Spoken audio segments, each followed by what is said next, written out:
Can you accept a loved one's happiness if it means letting go of the life you once knew? The dining table was set the way it always had been. White plates, silverware neatly aligned, a soft candle flickering in the center. Rick sat at the head, his posture calm, his expression unreadable. Across from him, Anthony and Paige waited, unaware that their world was about to tilt. Their mother, Maria, moved through the kitchen with quiet efficiency, placing the last dish on the table. It was routine, predictable, until it wasn't. "I want to tell you something," Rick said, his voice steady.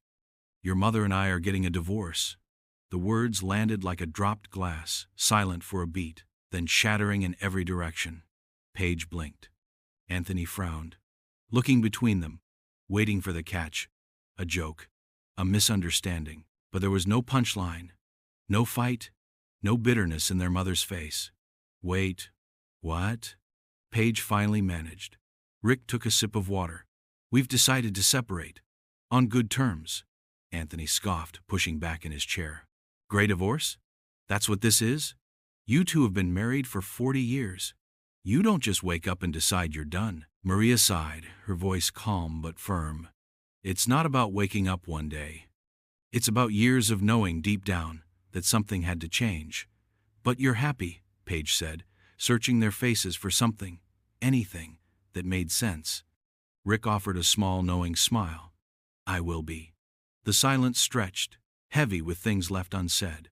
The comfortable rhythm of their family, the traditions, the familiar roles, the certainty of togetherness, had just unraveled with a few quiet words.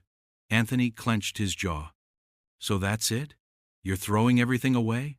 "No," Rick said, folding his hands together. "I'm finally choosing something." The dinner continued, but the taste of the food faded. Words became placeholders for what none of them knew how to say. As Anthony and Paige left that night, the house felt different. Or maybe it had always been changing, and they had just refused to see it. The next morning, Rick woke before sunrise. He sat on the edge of his bed now, separate from Maria's, listening to the quiet hum of a house no longer shared in the same way. For the first time in years, he felt something unfamiliar. Space. By the time Anthony and Paige had processed the news, Rick was already slipping into new habits.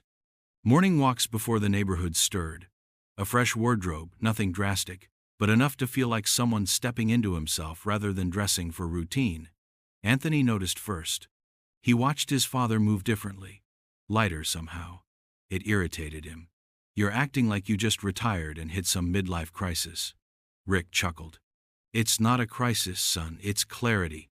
Paige wasn't angry, just unsettled. "Mom seems fine with this.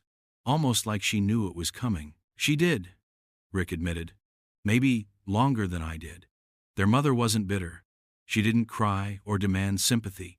That unsettled them more than anything. Divorce wasn't supposed to look like this. Gray divorce was supposed to be painful, drawn out, full of regret. But their father wasn't regretful, and that made them question everything they thought they knew. If he wasn't unhappy now, was he unhappy before?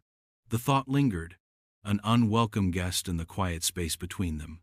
Rick's morning walks turned into morning workouts. At first, it was just a light jog around the block.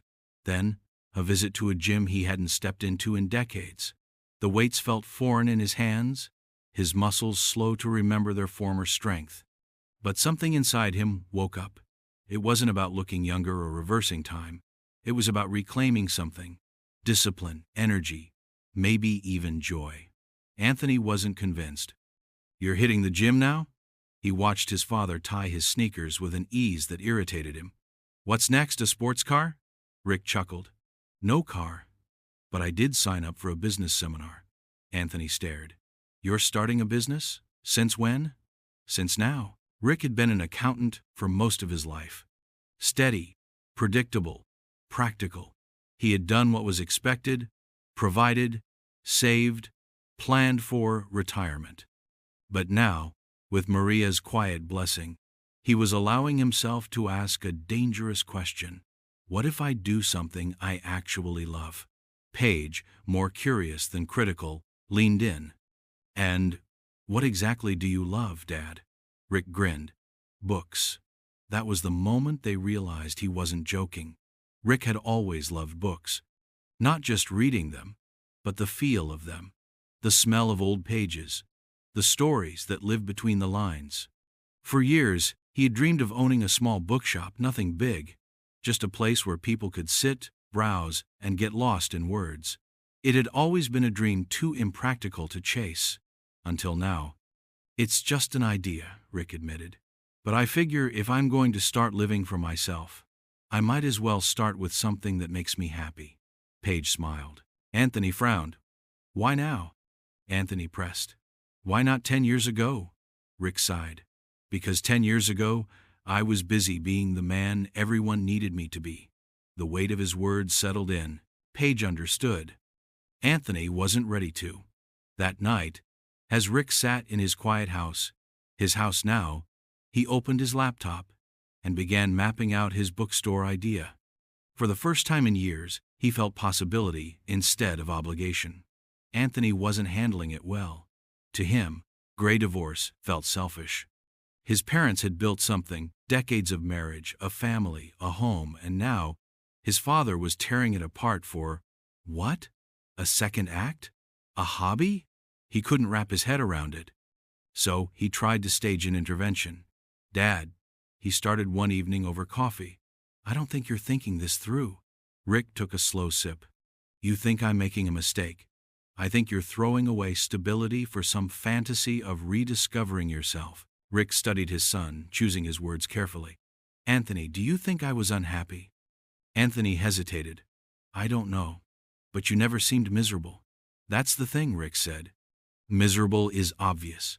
But there's a quiet kind of unhappiness that people live with for years because they think it's what they're supposed to do. Anthony shook his head. But you and Mom were fine. You loved each other. We did, we do. But love isn't always enough. That sentence stopped Anthony cold. Paige, sitting across from them, exhaled. I get it, she murmured. You don't regret the marriage. You just need something different now. Rick nodded. Exactly. Anthony wasn't ready to accept it. His father wasn't supposed to need something different. He was supposed to be the foundation, the constant. If you start over now, where does that leave us? Anthony's voice was tight, controlled. What happens to everything we've built as a family? Rick met his son's gaze. Family isn't built on staying in the same place, Anthony. It's built on honesty. For a long time, no one spoke. Paige shifted in her seat. Mom's really okay with this, isn't she? She is.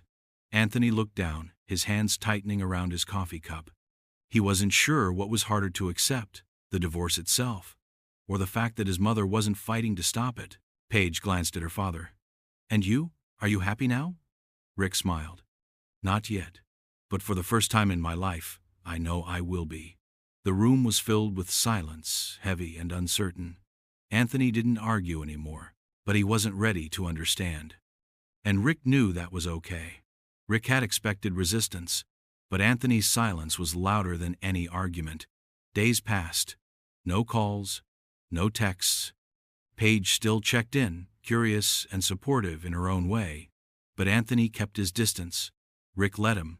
Instead, he poured himself into his new life. His morning jogs became a ritual. His body, once accustomed to routine weariness, now felt lighter, stronger. He read business books over breakfast, took notes, visited small bookstores in town to absorb their atmosphere. Gray divorce doesn't mean giving up. It means choosing yourself, maybe for the first time in decades. Then came the night Anthony finally broke his silence. Dad, we need to talk. Rick looked up from his laptop. I'm listening. Anthony exhaled sharply. This whole thing? I don't get it. You're acting like you're 25, starting over. Rick leaned back. And what's wrong with starting over? Anthony hesitated. It's just, Mom didn't ask for this. She supported you. She gave you a life. And now you're off chasing something else. Rick studied his son. Anthony, I gave her a life too. And we both knew, deep down, that it wasn't the life we wanted anymore. Anthony's jaw tensed. And you think it's that simple? Rick sighed. It's not simple. It's hard. It's painful. But that doesn't mean it's wrong. Anthony looked away. His voice was quieter now. I just don't want to lose what we had. Rick softened. You're not losing me. You're just seeing me differently. A long silence stretched between them. Then Anthony said something Rick hadn't expected. I think I blame you more than Mom does. Rick nodded slowly. I know. Sometimes, the hardest part of gray divorce isn't leaving. It's watching the people you love struggle to accept that you had to.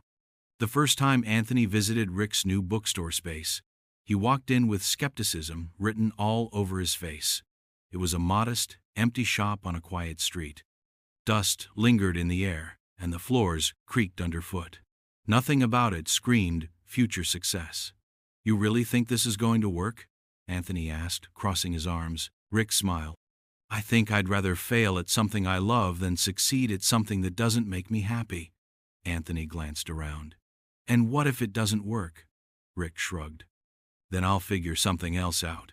Anthony let out a small, incredulous laugh. You're really doing this, aren't you? Rick nodded. I am. Something shifted then. Not full acceptance, but something close to understanding. Anthony sighed. All right.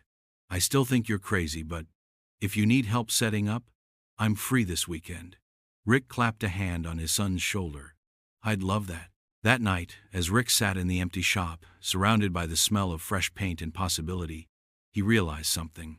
The hardest part of gray divorce isn't letting go of the past.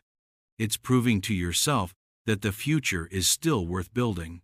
The bookstore opened on a crisp autumn morning. The air smelled of fresh tea and the pages of brand new books. A simple wooden sign hung over the entrance.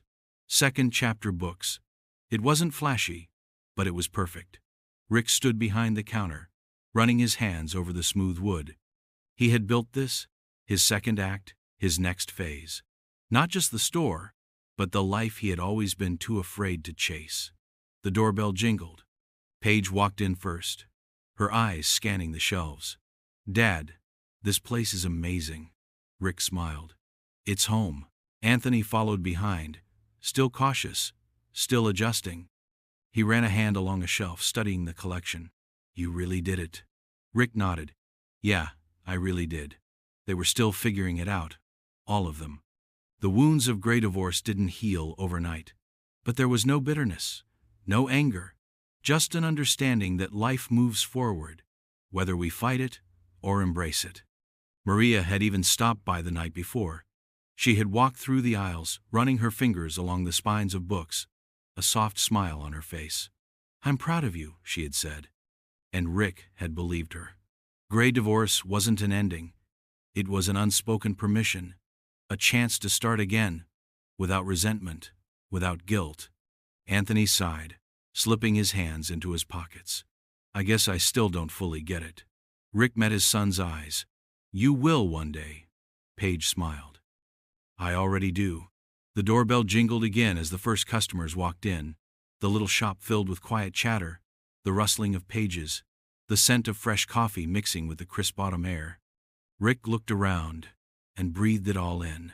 He wasn't searching for happiness anymore. He had built it, page by page, decision by decision. Gray divorce didn't break him. It set him free. And sometimes, the best chapters come later in the story.